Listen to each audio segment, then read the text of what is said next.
He thought his power would protect him. He thought no one would dare challenge him. But when Pam Bondi exposed his secret deals, his reign came to a crashing end. Pam Bondi had faced tough cases before. As Florida's former attorney general, she had taken on corrupt politicians, drug cartels, and high-profile criminals who thought they were untouchable. But this was different. She sat at her desk, flipping through the thick file in front of her, pages of financial records, deposition transcripts, and sworn affidavits. The deeper she read, the worse it got. A judge, someone who had sworn an oath to uphold justice, was at the center of it all. Judge Robert Kinsey, a man who had sat on the bench for over 2 decades, presiding over cases that shaped the lives of thousands. His record was spotless, his reputation sterling, at least on paper. But Bondi knew better than to trust appearances. Across from her, Kyle Donahue, her client, sat stiffly in his chair. A former clerk at the courthouse, he had uncovered something most people would have buried and walked away from. But not Kyle. He had come forward with what he knew, even at the cost of his career and personal safety. "You're telling me Kinsey fixed cases for years and no one noticed?" Bondi asked, her voice steady but sharp. Kyle exhaled, rubbing his hands together. "Not exactly. People noticed, but they looked the other way. He was careful, never took cash directly, never made a move without covering his tracks. But I saw things, case files disappearing, verdicts that made no sense, rulings that helped the same few people over and over again." Bondi studied him. Whistleblowers were rare, and the ones who made it this far, even rarer. "Give me specifics," she said. Kyle nodded. "Take the case of Daniel Reyes, a developer caught in a real estate scandal last year. He should have gone to prison for fraud. Millions of dollars, Pam, but Kinsey threw out key evidence, claimed it was mishandled. Next thing you know, Reyes walks free. That wasn't an accident." Bondi flipped to the section in the file that detailed Reyes's case. The judge's reasoning for dismissing evidence was shaky at best, outright corrupt at worst. But that wasn't all. There were dozens of cases just like it. A corporate executive accused of insider trading, charges dropped after a sudden lack of evidence. A powerful businessman with ties to offshore accounts, case dismissed on a technicality. A known money launderer convicted by a jury, Kinsey overturned the verdict, citing improper jury instruction. It was a pattern that led back to the judge. And the money? It was coming from somewhere. Bondi looked up. "What do you have on his finances?" Kyle hesitated. "That's where it gets tricky. His official records are clean, no major deposits, no sudden changes in lifestyle. But I found something, offshore accounts, real estate holdings under different names, and," he paused, his voice lower now, "I think he's being protected." Bondi's eyes narrowed. "By who?" Kyle shook his head.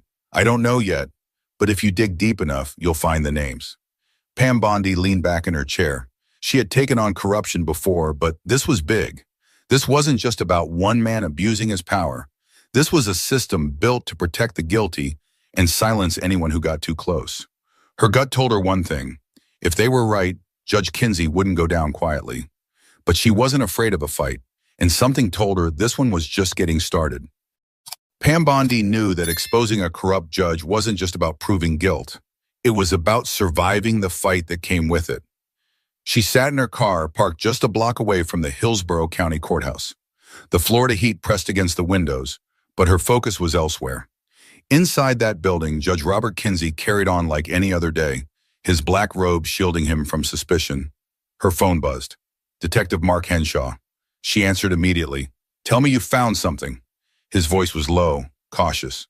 "Bondi, you're not going to like this." "Try me." There was a pause. Kyle was right. Kinsey's got assets hidden under dummy corporations. We traced 3 separate shell companies back to offshore accounts in the Cayman Islands. They all link back to cases he ruled on. Every single one of them benefiting a high-profile defendant.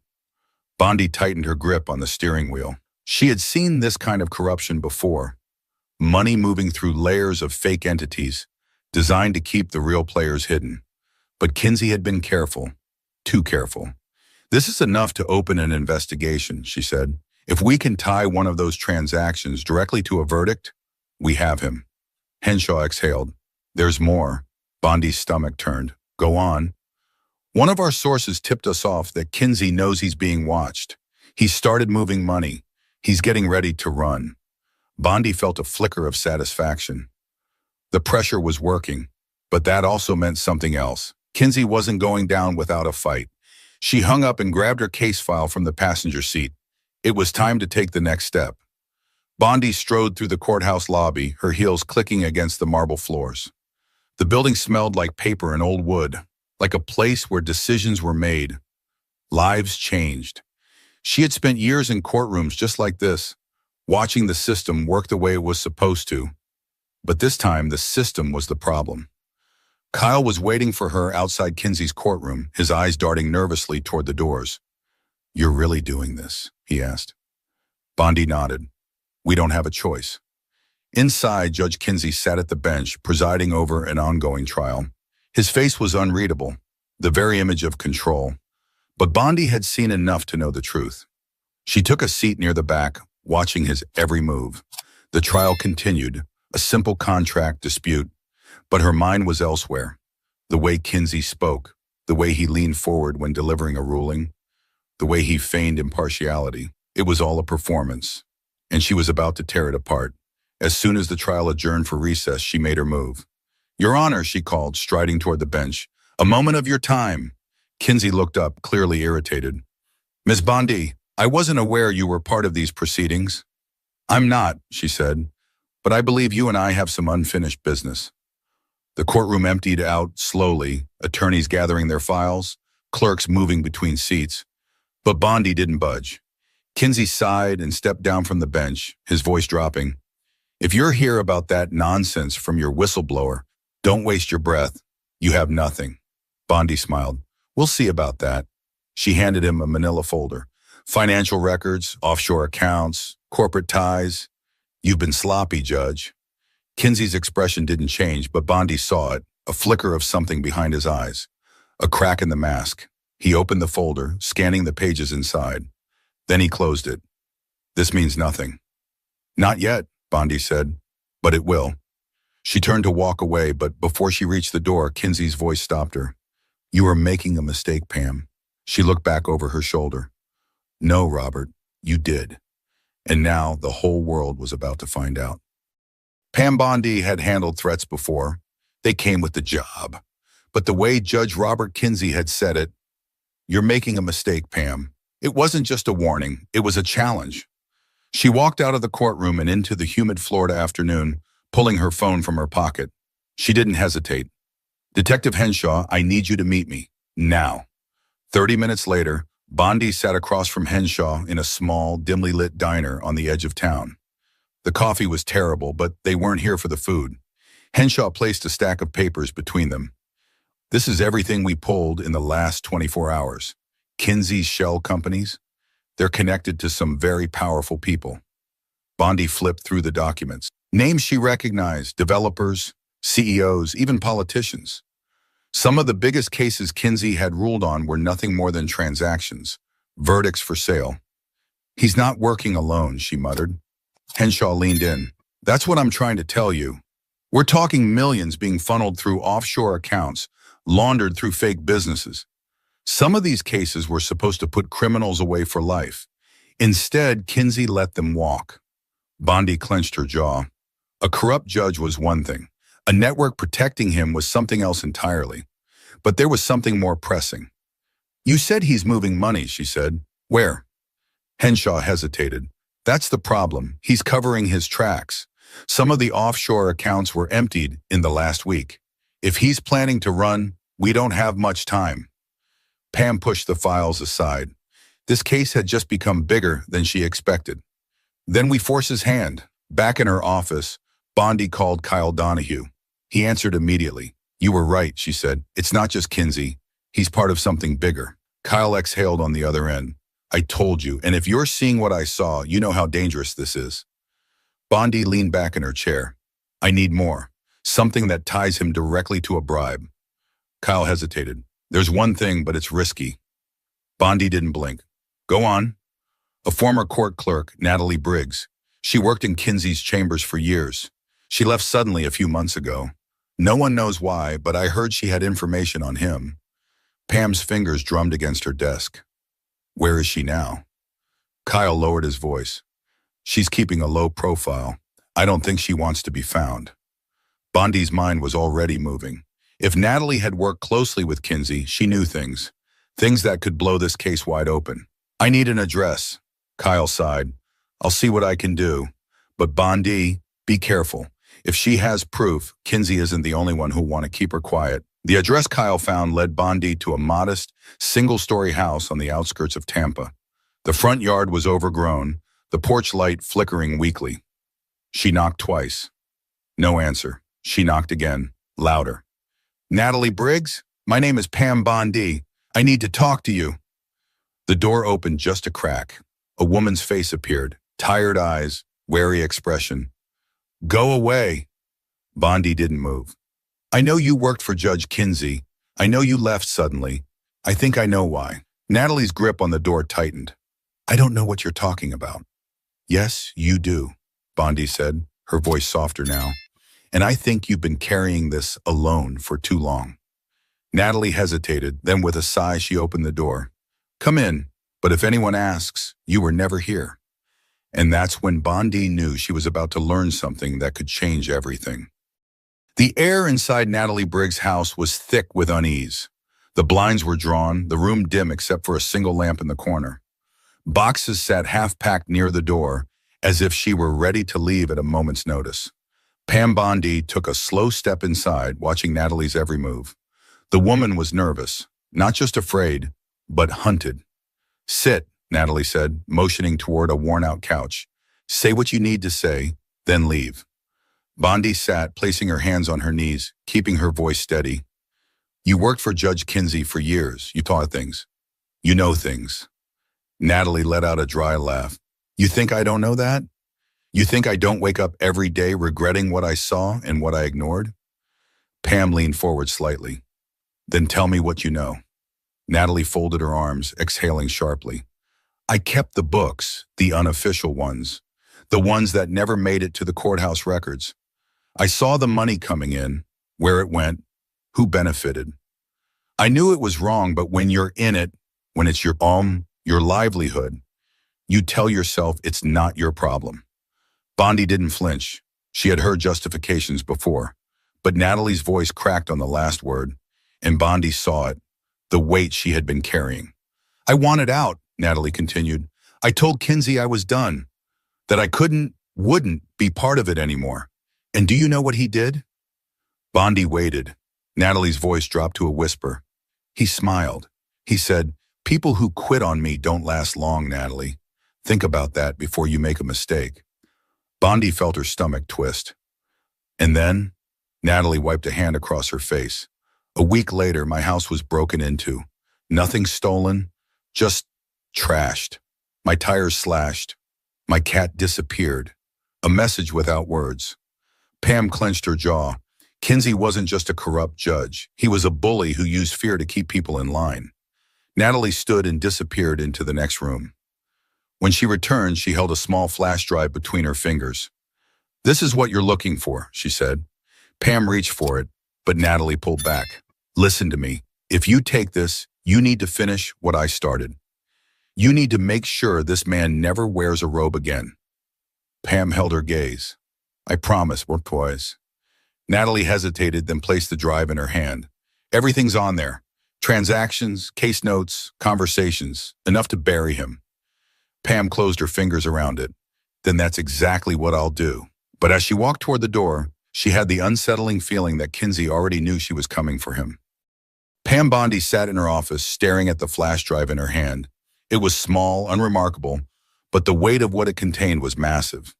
Natalie Briggs had just handed her the key to exposing Judge Robert Kinsey.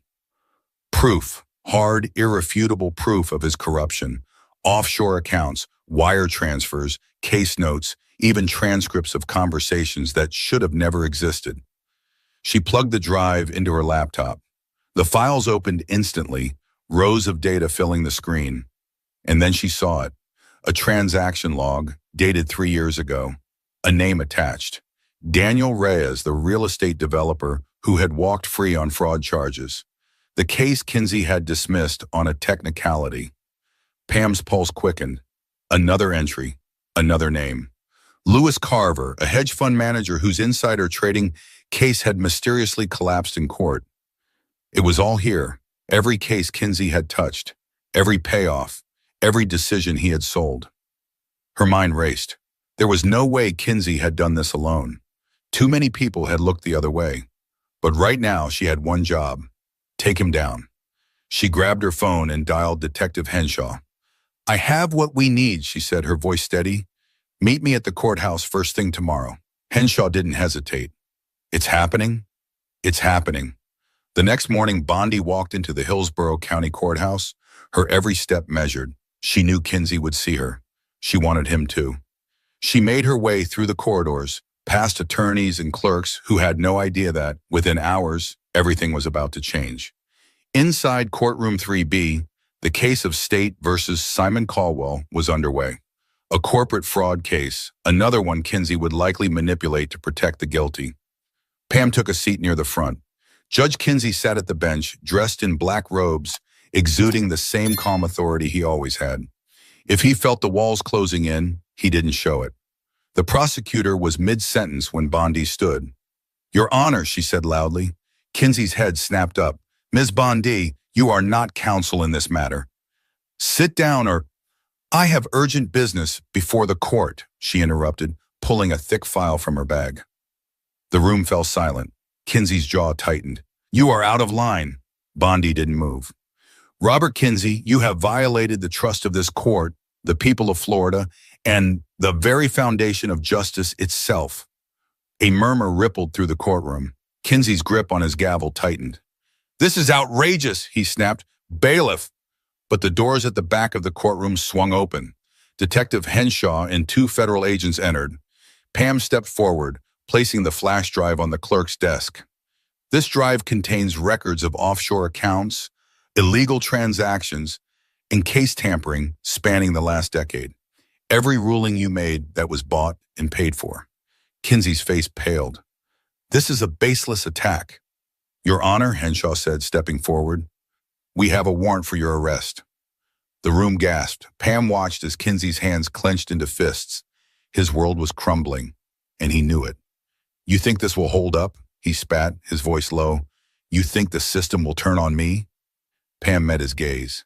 "It already has." The bailiff stepped forward. The very courtroom Kinsey had ruled over for years was now against him. And as the cuffs locked around his wrists, Pam Bondi finally saw the truth in his eyes. Fear. But she wasn't done yet. The tension in the courtroom was suffocating. Judge Robert Kinsey, a man who had wielded power over countless lives, now stood frozen as U.S. Marshals fastened the cold steel of handcuffs around his wrists. For a moment, he didn't move, didn't speak. The silence stretched, the weight of his downfall pressing down on everyone in the room. Then slowly he turned his gaze toward Pam Bondi. "This is a mistake," he growled, his voice low, controlled. But Bondi heard what was beneath it. Panic. She didn't flinch. "No, Robert, it's justice." The courtroom erupted. Attorneys, clerks, reporters, everyone was either whispering in shock or watching in stunned silence as the once powerful judge was escorted from the bench he had ruled from for decades. As Kinsey passed, Bondi caught the flicker of something dark in his eyes. Not just anger, a warning. This isn't over. Bondi walked out of the courthouse into the blistering Florida sun. News vans lined the street, reporters scrambling for statements. She didn't stop. But before she could reach her car, Detective Henshaw fell into step beside her. "Well," he said, exhaling, "that was something." Bondi kept walking. "It's not over." Henshaw nodded. "You're right. Kinsey's just the tip of this mess, the money trail, the connections. This goes way beyond him." Bondi stopped, turning to face him. "Then we don't stop here." Henshaw studied her for a moment. "You sure you're ready for that?" She thought about Natalie Briggs, about Kyle Donahue, about all the cases Kinsey had corrupted, all the people who had suffered because one man decided his power was worth more than their lives. She met Henshaw's gaze. "I wouldn't be here if I wasn't." 3 days later, Kinsey sat in an interrogation room at the Tampa Federal Detention Center. His suit was gone, replaced with a beige prison uniform. He looked smaller now, older. Pam Bondi stood on the other side of the glass watching. Henshaw approached. "He's talking." She raised an eyebrow. The detective nodded. "Not everything, not yet, but enough to make some people nervous." Bondi crossed her arms. "He's cutting a deal." "Trying to," Henshaw said. "Names, transactions, backroom meetings. It's exactly what we thought. He wasn't just dirty. He was part of a machine." Bondi didn't look away. "Then we tear it apart." Kinsey turned his head slightly, as if sensing her presence behind the glass. For the first time in his life, he wasn't the one passing judgment. Corruption isn't always loud. It doesn't always announce itself with sirens or flashing lights. Sometimes it hides behind the voice of a judge, the stroke of a pen, the weight of a gavel. But justice, real justice, finds a way through. Pam Bondi had seen the system fail. She had seen people manipulate the law for their own gain. But she had also seen what happens when the right people refuse to back down. And that's what brings the system back to life. Corruption thrives in silence. But silence is a choice. If you see something, if you know something, speak up. Because the truth, it always catches up. Subscribe for more stories that uncover the hidden battles for justice.